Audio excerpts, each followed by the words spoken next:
इंतखाबी सरगर्मियों का इख्तिताम होगा और फिर आप अपने हक रायदही के जरिए अपने पसंद के उम्मीदवार का इंतखाब करेंगे और इन इंतखाबात में आपके दरमियान में बेशुमार उम्मीदवार हैं तो कई जमातें हैं और इन जमातों में एक जमात मजलिस इत्तेहाद अल मुस्लिमीन भी है जो इन इंतखाबात में हिस्सा ले रही है और यह पहली मर्तबा नहीं कि मजलिस इत्तेहाद अल मुस्लिमीन इंतखाबात में हिस्सा ले रही है। मजलिस इत्तेहाद अल मुस्लिमीन की अपनी एक तारीख है और मजलिस इत्तेहाद अल मुस्लिमीन कोई आज या कल कायम हुई या बनी और आपके दरमियान में नहीं आई। यहां पर मैं बेशुमार नौजवानों के चेहरों को देख रहा हूं, नौजवानों के जोश को देख रहा हूं, नौजवानों के जज्बे को देख रहा हूं।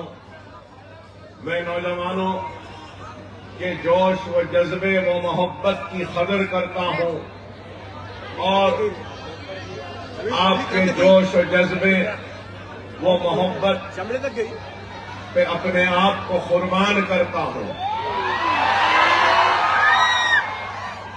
लेकिन ये बात लाजिम व जरूरी है कि मैं आप तक पहुंचाऊं और आपको बताऊं कि मजलिस इत्तेहाद अल मुस्लिमीन की अपनी एक तारीख है जिससे कई नौजवान वाकिफ नहीं। मजलिस इत्तेहाद अल मुस्लिमीन ऐसे दौर में अपने काम का आगाज किया जब हमारा तख्त ताज लुट चुका था, हमारे महलात वीरान हो चुके थे, हमारी जागीरें व मनसब लुट चुकी थी और हमारे तख्त ताज अजायब भर की जीनत बन चुके थे। हमारे इख्तिदार का खात्मा हो चुका था और ये आलम था खौफ का और मायूसी का, जुल्म व नाइंसाफी का कि सरजमीन दखन के कुओं में पानी कम था और तैरती हुई लाशें ज्यादा थीं। हमारी बस्तियां उजड़ी, हमारी आबादियां उजड़ी, हमारी इज्जतें उजड़ी, हमारी इस्मतें लुटी और कुओं में पानी कम और तैरती हुई लाशें और खून ज्यादा था।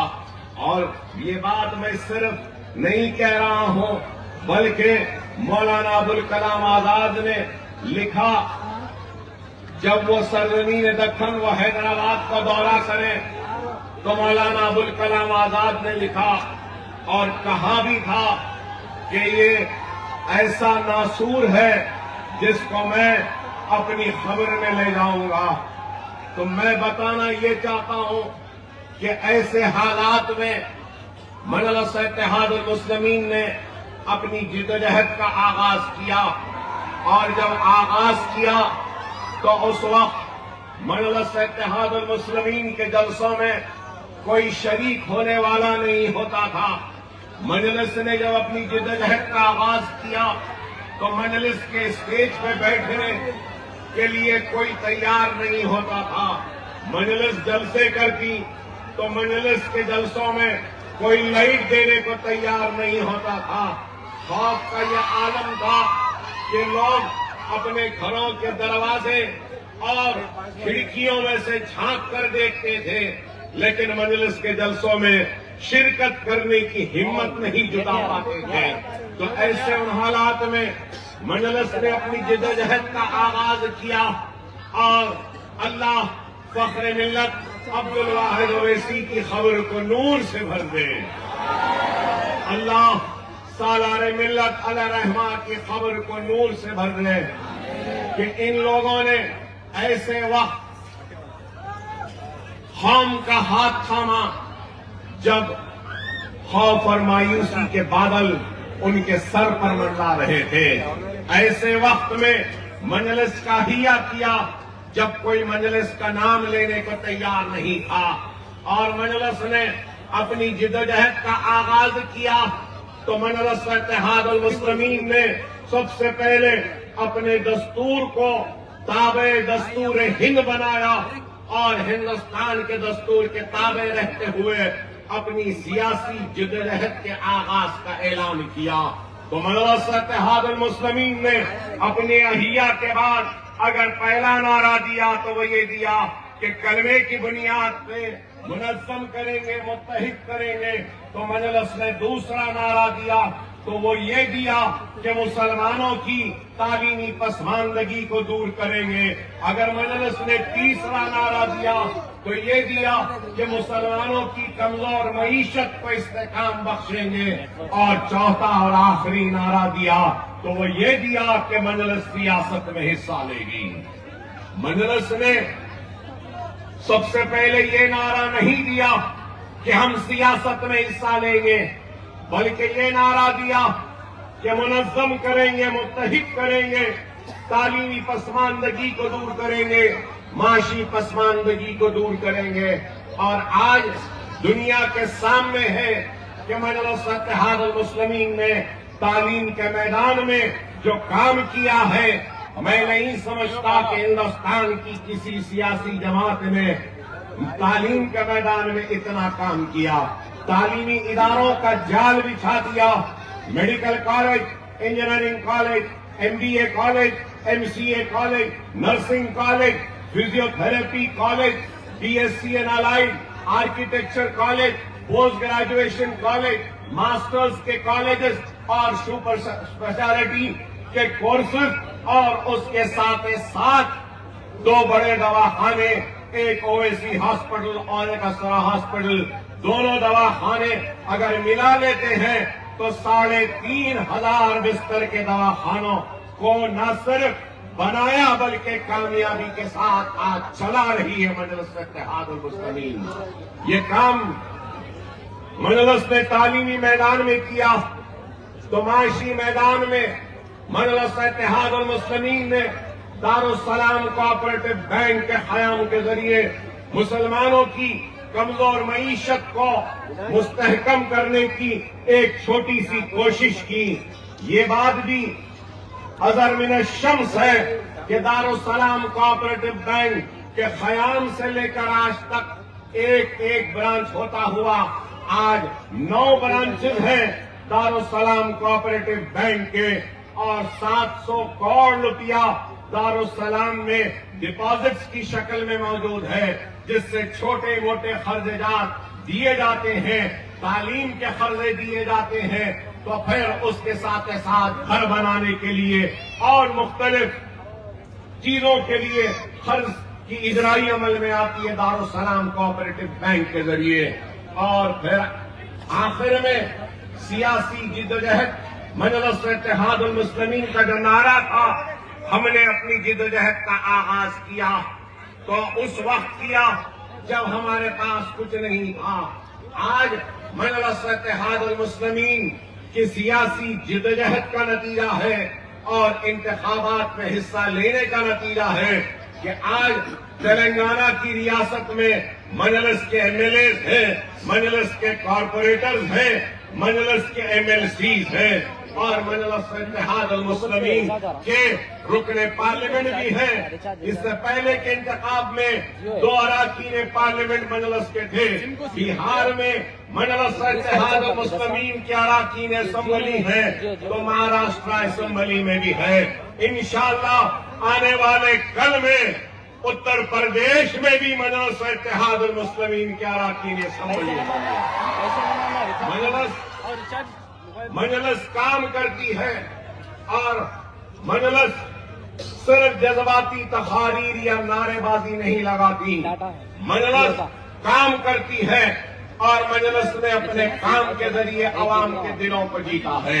यहाँ नौजवान है, नौजवान नहीं जानते कि मजलिस इत्तेहादुल मुस्लिमीन शहर निजामाबाद में कोई आज की जमात नहीं है, बल्कि 1960 से मजलिस इत्तेहादुल मुस्लिमीन निजामाबाद में मौजूद है। नौजवानों को नहीं मालूम, हमारे बुजुर्ग को मालूम होगा कि मैं अरसे दराज के बाद निजामाबाद आया हूं। हमारे खादर साहब आज भी जिंदा है और खादर साहब और दूसरे लोगों ने मजलिस को यहाँ पे लाया था। निजामाबाद में बहुत बड़ा फिसाद हुआ था। वह फिसादात में फख्र मिल्लत अब्दुल वाहिद ओवैसी मजलिस के सदर थे, तो उन्होंने सालारे मिल्लत सुल्तान सलाहुद्दीन ओवैसी साहब को कहा कि जाओ, निजामाबाद शोलों में है, जल रहा है, निजामाबाद का मुसलमान परेशान है। तो सालारे मिल्लत अपनी मोटरसाइकिल नाटन पे मोटरसाइकिल पर तन्हा अकेले हैदराबाद से निजामाबाद आकर यहाँ के जलते हुए शोलों में और खौफ में रहने वाले अपने कलमों को मुसलमान भाइयों के साथ खड़े रहे और उनकी हिम्मत को बांधा, उनके हौसलों को बांधा और वहां खड़े रहकर हालात का मुकाबला किया। जब से मजलिस इत्तेहादुल मुस्लिमीन है, कोई नई जमात नहीं है।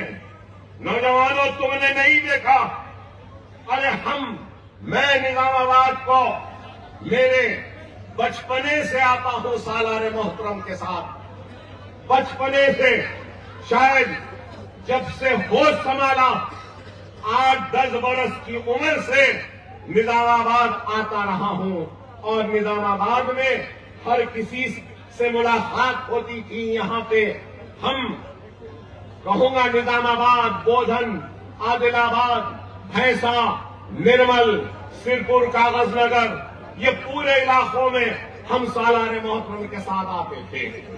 और भी एक बात कहूं कि मैंने अपनी इब्तिदा तकरीर में कहा कि मजलिस इत्तेहादुल मुस्लिमीन ने अहिया के बाद तालीम के मैदान में काम करने का वादा किया था। मजलिस की सालाना कॉन्फ्रेंस होती थी। मजलिस की फख्र मिल्लत सालारे मिल्लत के जमाने में सालाना कॉन्फ्रेंस होती थी और मजलिस की एक कॉन्फ्रेंस निजामाबाद में हुई थी और उस निजामाबाद के कॉन्फ्रेंस में अब्दुल वाहिद ओवैसी ने फख्र मिल्लत ने सालारे मिल्लत की मौजूदगी में ये कहा था, निजामाबाद में कहा था कि मेरी नजरें देख रही हैं कि वो दिन दूर नहीं, हमारी आवाज हिंदुस्तान की पार्लियामेंट में गूंजेगी। तो लोगों ने अब्दुल वाहिद ओवैसी का मजाक उड़ाया था।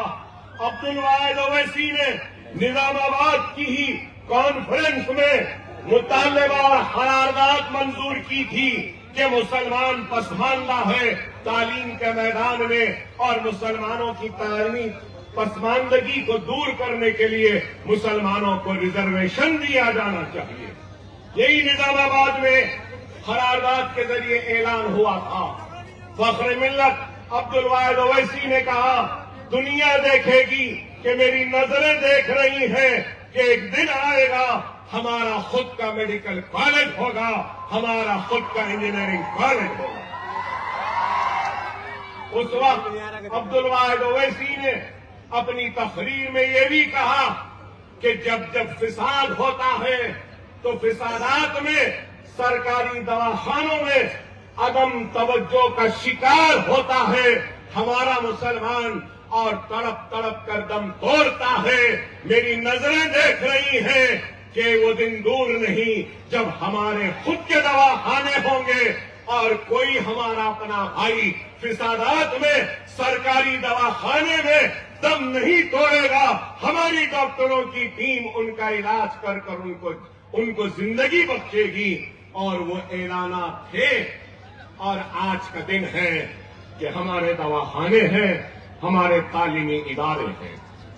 तो मैं बताना नौजवानों को ये चाह रहा हूं कि बहुत बड़ा रिश्ता है निजामाबाद से मजलिस का, एक ताल्लुक है फख्र मिल्लत से लेकर सालार मिल्लत फिसादात, और फिर अकबरुद्दीन ओवैसी का भी एक बहुत बड़ा रिश्ता है निजामाबाद से। वो तकरीर थी और आज की है फिर। बहुत दिन बाद आया हूं,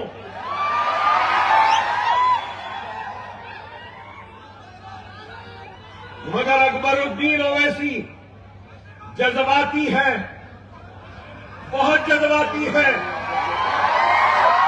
और आज मैं अपने जज्बात पे काबू करने की कोशिश कर रहा हूं और अपने अल्फाज को समेट रहा हूं, और जज्बात से मेरा दिल भरा हुआ है और मेरा दिल आज जज्बात में डूबा हुआ है, इसलिए कि मैं अभी तक नहीं भूला हूं कि पुलिस वालों के दरमियान में, जुल्म व ज्यादती के दरमियान में और मेरे ऊपर ज्यादती होती थी, लेकिन ये निजामाबाद के लोग थे जो उस ज्यादती, उस नाइंसाफी में मेरी हिम्मत बांधने के लिए रास्ते में आते थे,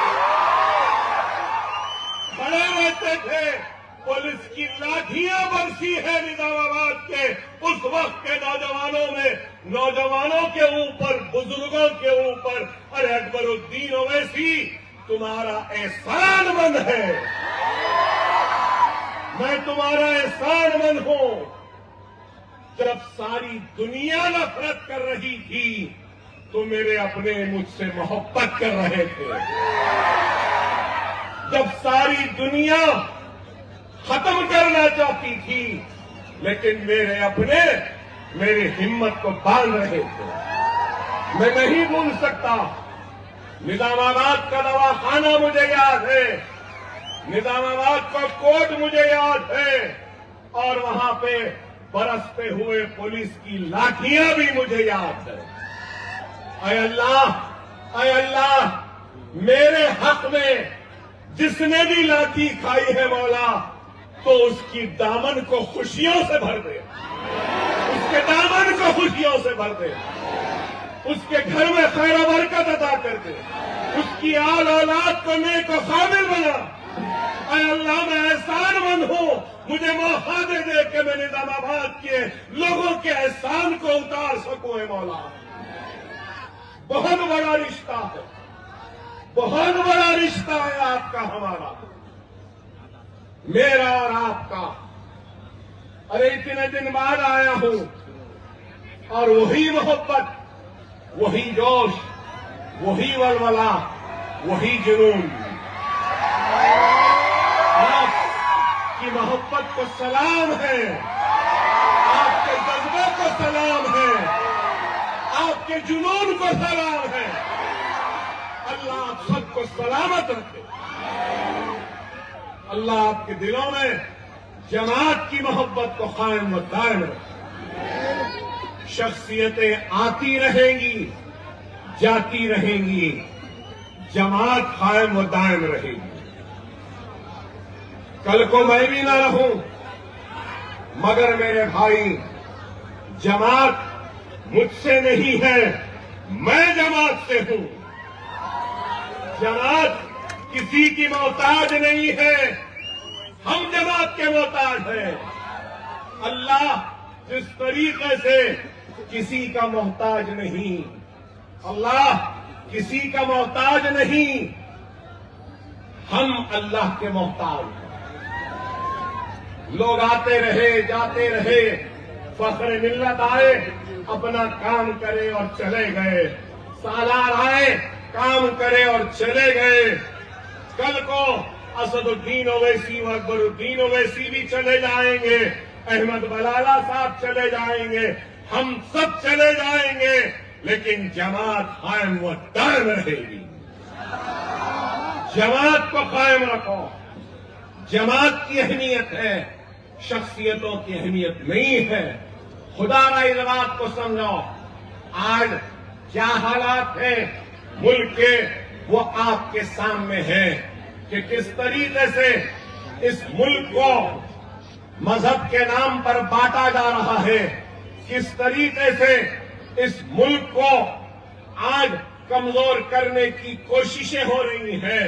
आज लोग शायद मेरी इस बात पे एतराज करें कि कमजोर करने की बात, अरे आप बताओ कि अगर मुल्क को, किसी भी मुल्क को कामयाब होना है, ताकतवर होना है और सुपर पावर बनना है, तो इस मुल्क को पहले एक होना जरूरी है।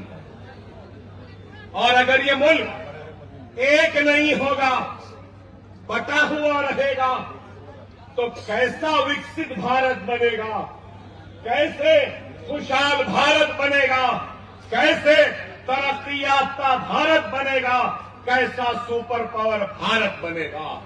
अरे आज अगर इस मुल्क को खुशहाल बनाना है, कामयाब बनाना है, तरक्की याफ्ता बनाना है और सुपर पावर बनाना है, तो इस मुल्क के हुक्मरानों की जिम्मेदारी है कि वो मुल्क के हर शहरी को कामयाबी का हिस्सा बनाए, विकसित का हिस्सा बनाए, खुशहाली का हिस्सा बनाए, तरक्की का हिस्सा बनाए।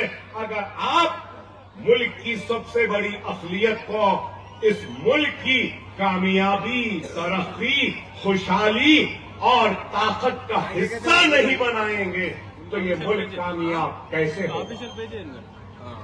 अगर जवाब है तो दो इसका। तुम हिंदुस्तान की सबसे बड़ी अखिलियत मुसलमान को अलग थलग कर कर इस मुल्क को ताकतवर कैसे बनाओगे? इस मुल्क को विकसित भारत कैसे बनाओगे? इस मुल्क को कामयाब कैसे बनाओगे? लेकिन आज जो लोग इस मुल्क के हुक्मरान बन बैठे हैं और तख्त पर बैठकर फैसले कर रहे हैं और सिर्फ नफरत की बात करते हैं, हिंदू मुसलमान को बांटने की बात। अरे मैं यहां पर किसी को बांटने नहीं आया हूं, मैं तो सबको जोड़ने के लिए आया हूं। मैं ये कहना चाहता हूं कि हिंदुस्तान का शहरी हिंदू भी है, मुसलमान भी है, सिख भी है, ईसाई भी है, पारसी भी है, भगवान को मानने वाला भी है, अल्लाह को मानने वाला भी है, गॉड को मानने वाला भी है, तो किसी को नहीं मानने वाला भी है, तो वह हिंदुस्तान का शहरी है। इस मुल्क पर माथे पे तिलक लगाने वाले का उतना ही हक है जितना सर पे टोपी पहनने वाले का है। ये मुल्क पर जितना नरेंद्र मोदी का हक है, उतना ही अकबरुद्दीन ओवैसी का भी है। ये मुल्क किसी के बाप की जागीर नहीं है। ये मुल्क मेरे बाप की जागीर भी नहीं है। ये मुल्क सबका है। ये मुल्क हमारा भी है, हमारा था, हमारा है, हमारा रहेगा। है ये मुल्क। लेकिन आज ये लोग सिर्फ कहते हैं कि मुल्क इनका है। नहीं है। इस मुल्क के लिए हमने भी कुर्बानियां दी हैं। इस मुल्क के लिए हमने भी अपनी जानों की बाजी लगाई। इस मुल्क के लिए हम भी सूली पे चढ़े हैं। इस मुल्क के लिए हमने भी कुर्बानियां दी। ये मुल्क किसी एक का नहीं, ये मुल्क सबका है। लेकिन आज सिर्फ मुल्क में बात होती है तो किसकी? हिंदू मुस्लिम, हिंदू मुस्लिम, हिंदू मुस्लिम, हिंदू मुस्लिम। बस इस मुल्क का मसला क्या हिंदू और मुसलमान है? वो दीवाने जो सिर्फ हिंदू मुस्लिम करते हैं, उन दीवानों से मैं कहना चाहता हूं, ऐ दीवानों, ऐ अहमकों, ऐ नादानों, ऐ पागलों, ये मुल्क का सबसे बड़ा मसला हिंदू, मुस्लिम, सिख, ईसाई हर एक का मसला, सबसे बड़ा मसला अगर है तो वो बेरोजगारी का है। सबसे बड़ा मसला है तो महंगाई का है। सबसे बड़ा मसला है तो घरों पे छत नहीं है। सबसे बड़ा मसला है तो साफ पानी नहीं है। सबसे बड़ा मसला है तो कई गांवों में बिजली नहीं है। सबसे बड़ा मसला है पेट्रोल की बढ़ती हुई कीमत। सबसे बड़ा मसला है तो डीजल की बढ़ती हुई कीमत। सबसे बड़ा अगर कोई मसला है तो गैस का सिलेंडर जो महंगा हो रहा है, ये मसला है। सबसे बड़ा अगर कोई मसला है तो बस्तियों में तरक्याती सरगर्मियों का सबसे बड़ा मसला है। तो बीमारों के इलाज के लिए दवाखानों का सबसे बड़ा मसला है। तो नौजवानों को खेलने कूदने के लिए मैदानों का सबसे बड़ा मसला है। तो बच्चों को पढ़ाने के लिए स्कूल का सबसे बड़ा मसला है। तो स्कूल के बाद कॉलेजेस का सबसे बड़ा मसला है। तो कॉलेजेस और डिग्रियों के बाद नौकरियों का, पोस्ट ग्रेजुएट भी है लेकिन नौकरियां नहीं है। क्या मैं गलत कह रहा हूं? मगर आप बताओ, क्या बीजेपी या मिस्टर मोदी बेरोजगारी की बात करते हैं, घर देने की बात करते हैं, बिजली देने की बात करते हैं, रुपया गिर रहा है, डॉलर उठ रहा है, क्या इसकी बात करते हैं? पेट्रोल डीजल की बात करते हैं, गैस के बढ़ते हुए कीमत को नीचे लाने की बात करते हैं? कुछ नहीं, हिंदू मुस्लिम, हिंदू मुस्लिम, कब्रिस्तान पाकिस्तान खुला, हिंदू मुसलमान ये वो। अरे भाई आप बताओ क्या है? आज मैं बोलूं तो खराब दिखेगा, मगर आज 100 रुपये में पेट्रोल हो गया, हुआ या नहीं? हो गया। अरे मेरे भाई, 100 रुपये के पेट्रोल में 100% पेट्रोल नहीं है, 100% पेट्रोल भी नहीं है। जैसा चाय में, चाय की केतली में चाय बनाने के लिए पानी भी होता है, चाय में चाय की पत्ती भी होती है चाय में, वैसी कल के चाय वाले ने आज के पेट्रोल में इथेनॉल और मिथेनॉल मिला दिया 15%। आप लोगों के पास फोन है ना, निकाल कर देखो, 15% इथेनॉल मिला हुआ है, 15%। और क्या बोलते हैं, एनवायरनमेंट के लिए इथेनॉल अच्छा है। अरे वो एक अलग बहस है, उस बहस में भी तुमको शिकस्त दूंगा। लेकिन मैं ये बोलना चाह रहा हूं, जब 15% इथेनॉल है तो 100 रुपये का पेट्रोल 85 रुपये में मिलना था ना? सही है या गलत?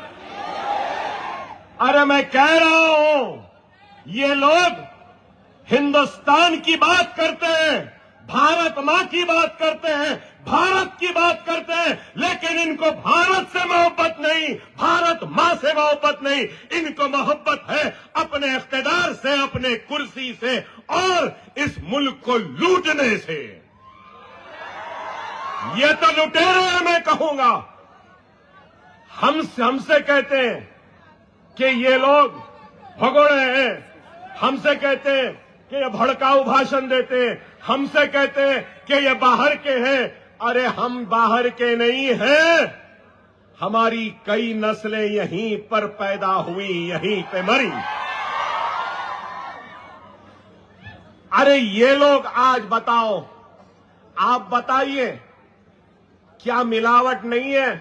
हर एक चीज में मिलावट, पेट्रोल में मिलावट, डीजल में मिलावट, गैस में मिलावट, चावल में मिलावट, अदरक लहसुन में मिलावट, हर एक चीज में मिलावट। और फिर मिलावट के बावजूद कीमत बढ़ रही। आप बताइए, यही नरेंद्र मोदी जब इख्तिदार पर आए तो डॉलर कितना था और आज क्या है? यही नरेंद्र मोदी ने कहा मनमोहन सिंह को, मिस्टर सिंह आपकी उम्र से ज्यादा हो गया डॉलर, रुपया, बोले ना। अब आज कितना है? 90 रुपये, 91। ओहो हो, झूठी डिग्री रखने वाले हिंदुस्तान के वजीर आजम नरेंद्र मोदी, क्या तेरी उम्र भी झूठी है या इतनी ही है?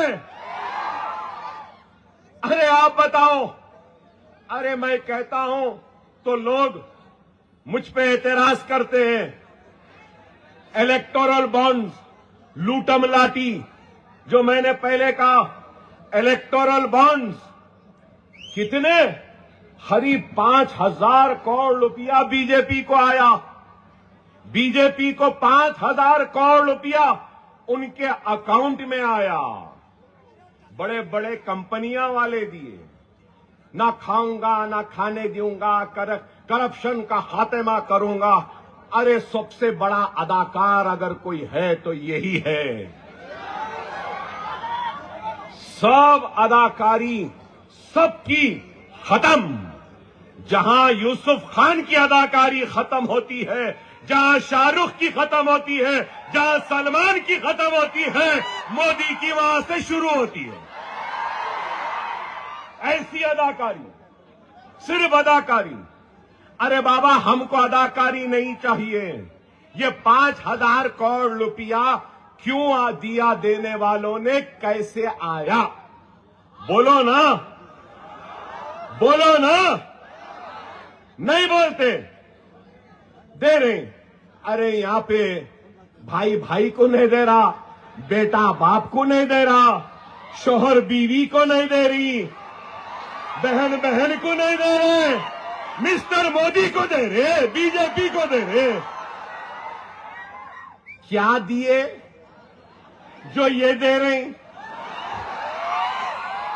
5,000 करोड़ मिले तो हो सकता है इन्होंने 1 लाख करोड़ रुपया का इनाम, कॉन्ट्रैक्ट, ये रोड, वो रोड, ये बिल्डिंग, ये इरिगेशन, ये डैम, ये घर, ये सीमेंट का कॉन्ट्रैक्ट दिया होगा तो उन्होंने उस कॉन्ट्रैक्ट की खुशी में नजर इनको दी होगी। सही है ना? फिर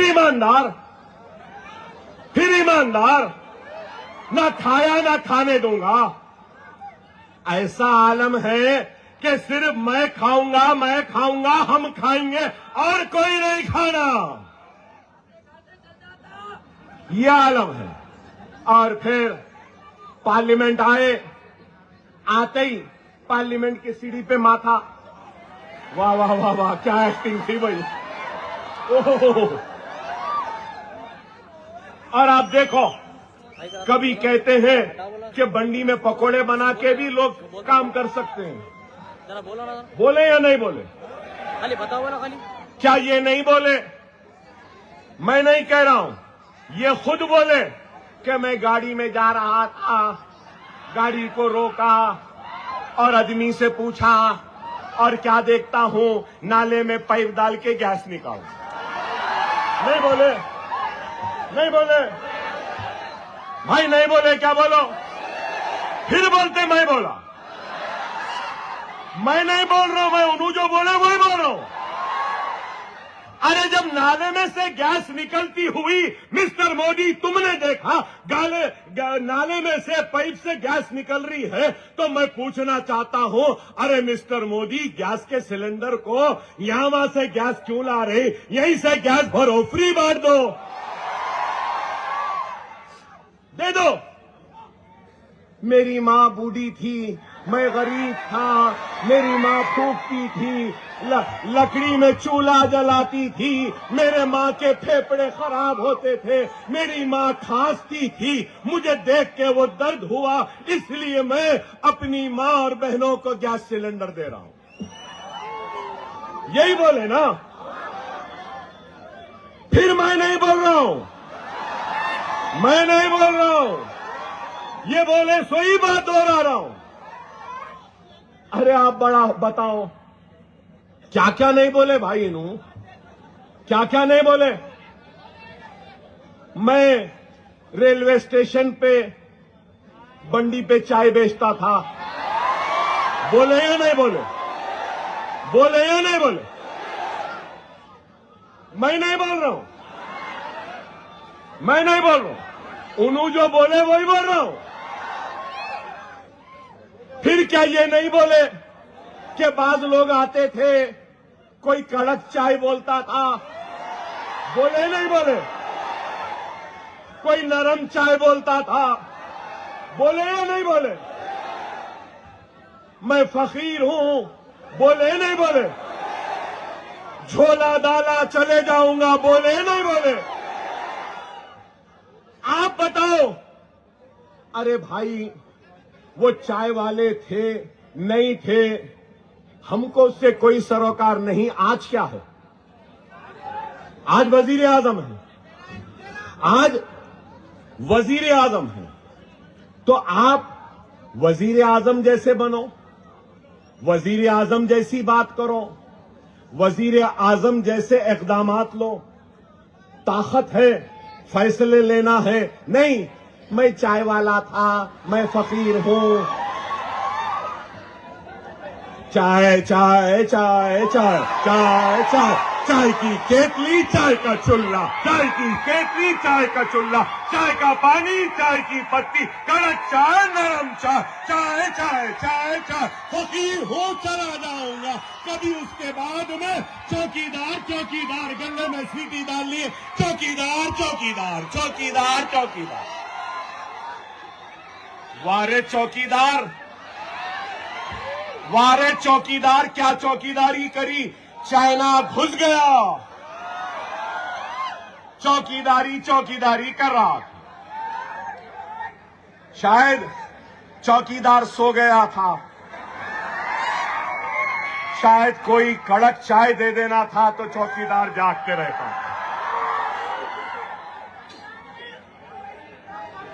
अरे आप बताओ, आज पुलवामा में पाकिस्तानी दहशतगर्द आके खुशियां मनाने वाले हमारे हिंदुस्तानी शहरियों को गोलियों से मारते हैं, जान ले लेते हैं। थक कर, काम कर कर, मेहनत कर कर अपनी फैमिली के साथ कश्मीर के हुस्न को देखने आए, खूबसूरती को देखने आए, अपने दिल और अपनी थकान को उतारने के लिए आए और दहशतगर्द उनकी जान ले लेते हैं। हम मजम्मत करते हैं, अफसोस हम दहशतगर्दी के खिलाफ हैं, दहशतगर्द के खिलाफ हैं। लेकिन मेरे भाई, आप बताइए कि दहशतगर्दों ने जो किया, जिसकी जान गई उससे पूछो, जिसका सुहाग उजड़ा उससे पूछो। वो कोई भी होने दो, हमारे हिंदुस्तानी थे। उस हिंदुस्तानी बहन के दर्द में हम उनके साथ हैं। और उसके बाद आप सबसे कह रहा हूं, आप सबसे बोल रहा हूं कि आप और हम सब मिलकर Indian army, Indian air force, Indian navy और हिंदुस्तान के सिपाहियों को हम सलूट करते हैं। देख मोदी, देख क्या मोहब्बत है। सलूट करते हैं हम हमारे सिपाहियों को कि क्या काम किया, घुस के मारा। हमारे सिपाहियों ने सलाम है उनको। है। अब मेरा एक सवाल है, अब आराम से उड़ जाइए।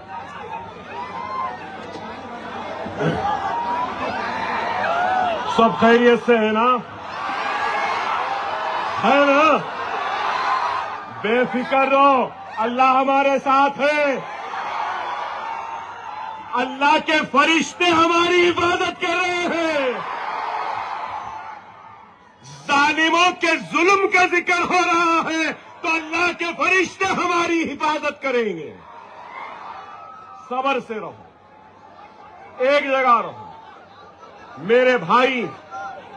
अब मेरा सवाल है मिस्टर मोदी, मेरा मोदी से सवाल है, दहशतगर्द हिंदुस्तान में घुसा कैसा? आपका भी है ना? उसको हथियार कैसा मिले, है ना? अरे क्या ये इंटेलिजेंस की फेलियर नहीं?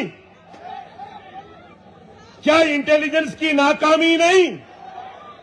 क्या नरेंद्र मोदी की नाकामी नहीं? क्या अमित शाह होम मिनिस्टर की नाकामी नहीं? अरे अगर अखलाक है, जिम्मेदारी का एहसास है, तो अपनी नाकामी को कबूल करते हुए अमित शाह नरेंद्र मोदी को इस्तीफा दे देना चाहिए। सही है या गलत? मगर कोई नहीं पूछ रहा, कोई नहीं पूछ रहा।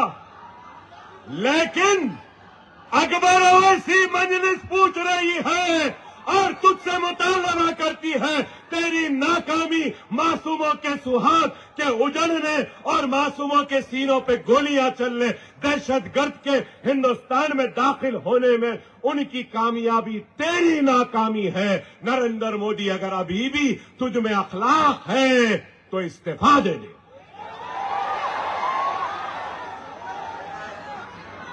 आज तक किसी ने नहीं पूछा।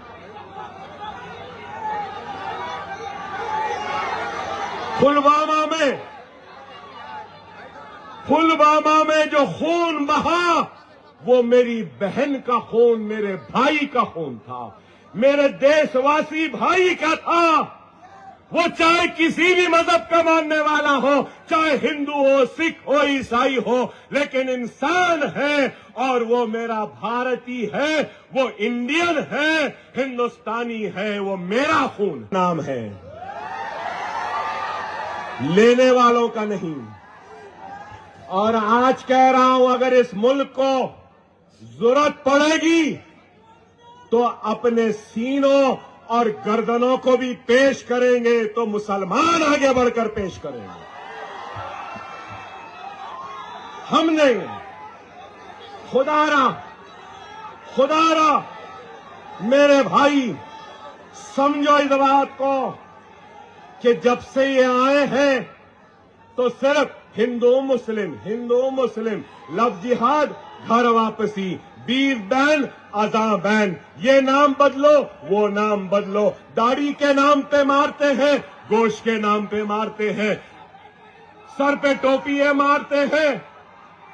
अरे आप बताओ क्या है ये लोग? मेरे भाई, मैं भी घड़ी पहनता हूं।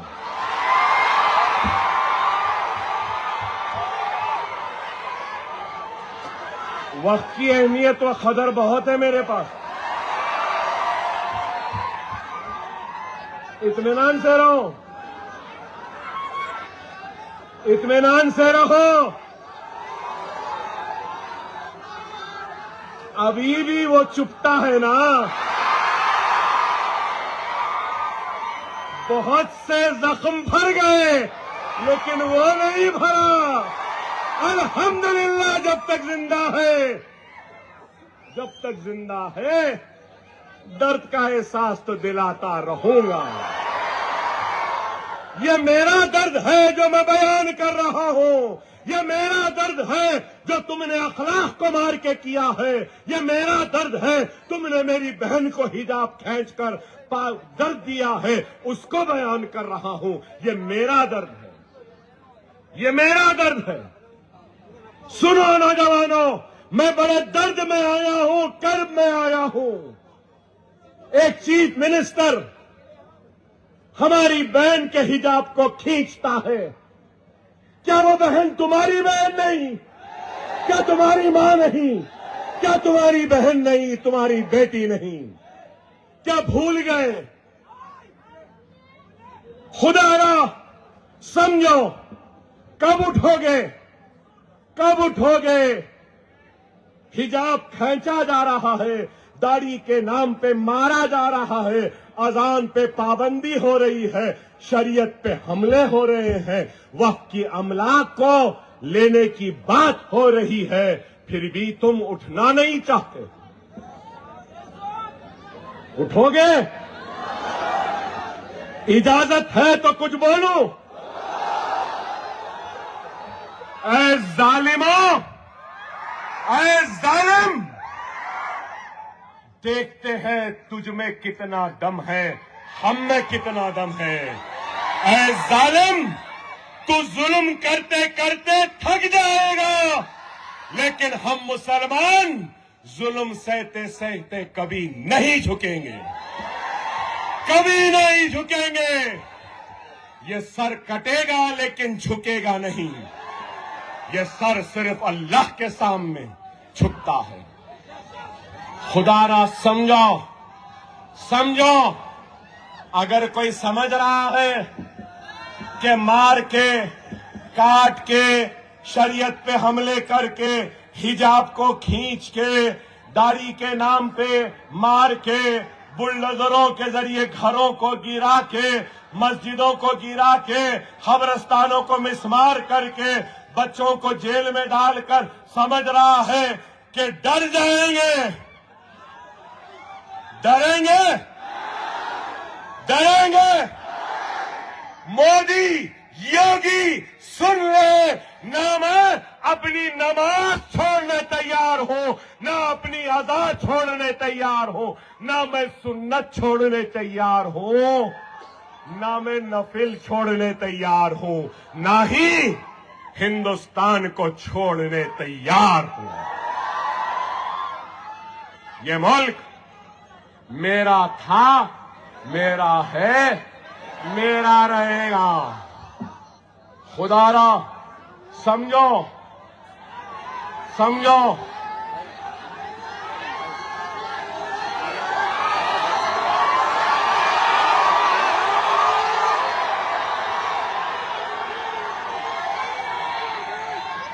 अकबरुद्दीन ओवैसी के जूती के बराबर नहीं है,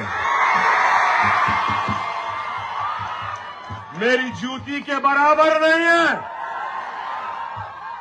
मैं लौंडो पट्टों की बात नहीं करता हूं, मैं इनकी बाप की बात कर रहा हूं, लौंडो के अलावा।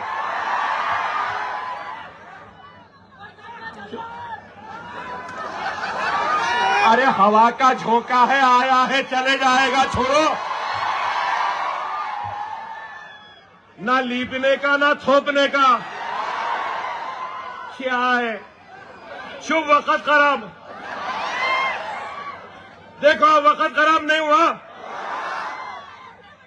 अभी योगी बाकी था, अब आप लोग मिस्टर योगी तैयार हो जाओ, यूपी भी आ रहा हूं। चलेंगे यूपी, चलेंगे। चलो अब इसके बाद में यूपी चलते हैं और यूपी में अपनी ताकत अपने झंडे को गाड़ते हैं और सब झंडे को वहां भी लहराएंगे इंशाअल्लाह ताला। खुदारा समझो। देखो भाई, मैं आपसे कहूंगा, जब से बड़े फेंकू की बात कर रहा था, हमारी रियासत में एक छोटा फेंकू भी है। मालूम आपको? मालूम? कौन? कौन? कौन? अरे भाई, हथेली में जन्नत दिखाया,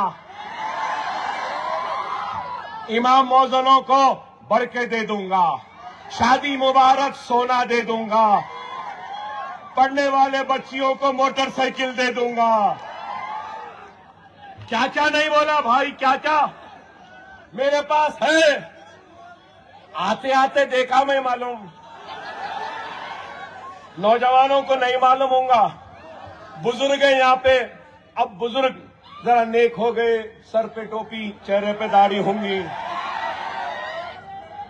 एक फिल्म आया था, बलाला साहब याद होगा। मैं तो फिल्मों का शौकीन था, मोदी की एक्टिंग के बाद छोड़ दिया।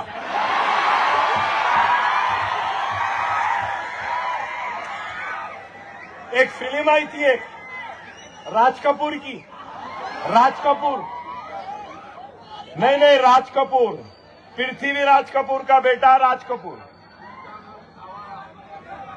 श्री 420, याद है? याद है? 420 वादे, गैस का सिलेंडर मिला, वजीफा मिला, 2 बेडरूम घर मिला, स्कॉलरशिप मिली, शादी मुबारक का सोना मिला।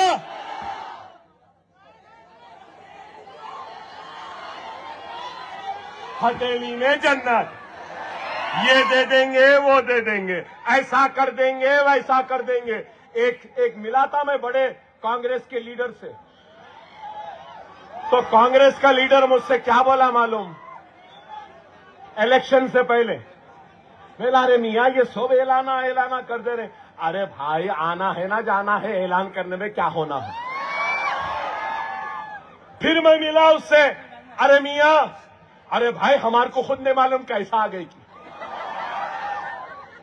ये आलम है। अरे आज फिर हर कोई बोलता कि जो चीफ मिनिस्टर है मजलिस उनके करीब हो जाती, बोल रहे ना, जो चीफ मिनिस्टर आया ओवैसी ब्रदर करीब हो जाते। अरे दीवानों, कभी ये तो सोचो, जो चीफ मिनिस्टर आता वो ओवैसी ब्रदर्स के पास क्यों आता? क्यों हमारे पे बोल रहे हैं? ऐ कांग्रेस के गुलामों, ऐ गुलामों, बड़ा पंजा दिख रहा है यहाँ पे। हाँ, ऐ गुलामों, अगर रेवंत और कांग्रेस करीब नहीं आती तो जुबली हिल्स जीतते थे, बलाला साहब जीतते थे। अरे बाबा, इस वास्ते तो हमारे पास आते हैं। कोई भी रहने दो, रेड्डी रहने दो, राव रहने दो, उसको जरूरी है हमारे पास आना पड़ेगा, इसलिए कि हमारे साथ आपकी ताकत है, हमारे साथ आपकी दुआ है, हमारे साथ आपका इत्तेहाद है। आप नहीं तो हम नहीं, और आप और हम नहीं तो जमात नहीं।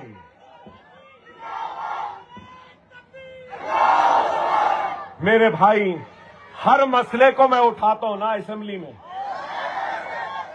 इरिगेशन का रहा उठाता हूं ना, बिजली का, हर मसला उठाता हूं, मगर अपने दिल पे हाथ रख के पूछो कि मुसलमानों का मसला कोई कांग्रेस वाला, कोई बीआरएस वाला उठाता?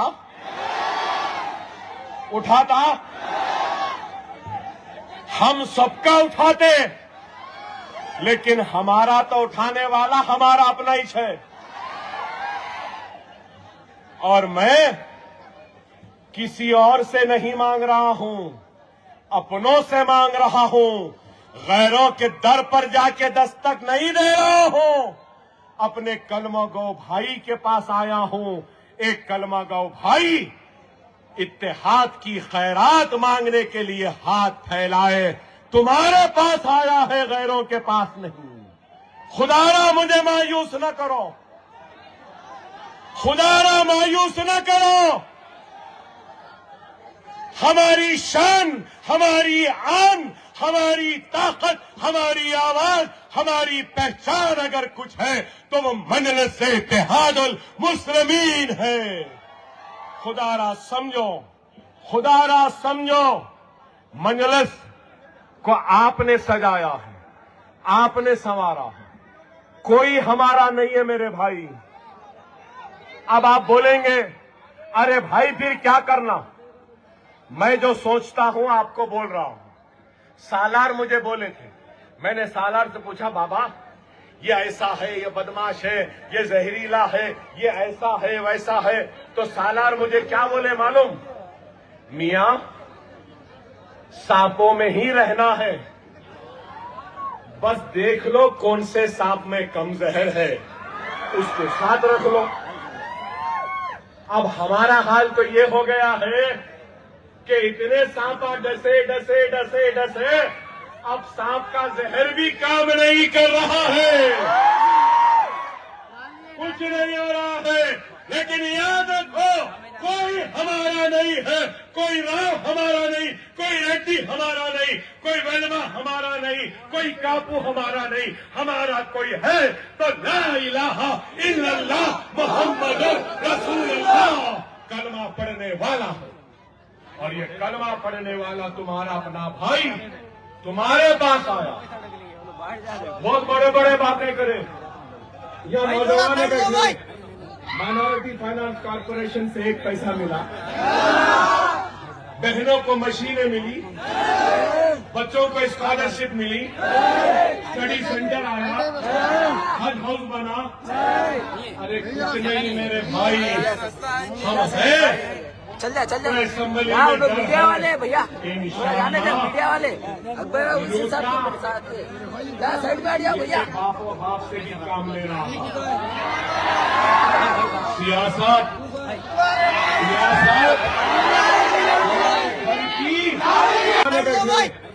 माइनॉरिटी फाइनेंस कॉर्पोरेशन से 1 पैसा मिला, बहनों को मशीनें मिली, बच्चों को स्कॉलरशिप मिली, स्टडी सेंटर आया, हज हाउस बना। अरे कुछ नहीं मेरे भाई, हम है। चल जा असेंबली यहाँ में लोग डर मीडिया है। वाले भैया, जाने दे इंशाअल्लाह मीडिया वाले। अकबर उसी साथ मेरे साथ थे, जा साइड में आ जाओ भैया। बापो बाप से भी काम ले रहा है। सियासत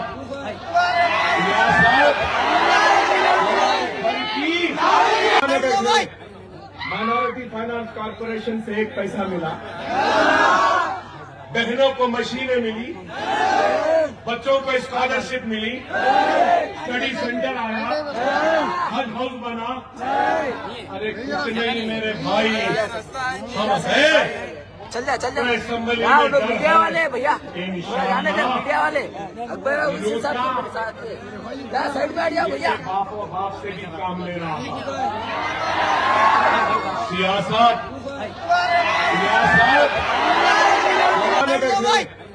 माइनॉरिटी फाइनेंस कॉर्पोरेशन से 1 पैसा मिला, बहनों को मशीनें मिली, बच्चों को स्कॉलरशिप मिली, स्टडी सेंटर आया, हज हाउस बना। अरे कुछ नहीं मेरे भाई, हम है। चल जा असेंबली यहाँ में लोग डर मीडिया है। वाले भैया, जाने दे मीडिया वाले। अकबर उसी साथ मेरे साथ थे, जा साइड में आ जाओ भैया। बापो बाप से भी काम ले रहा है। सियासत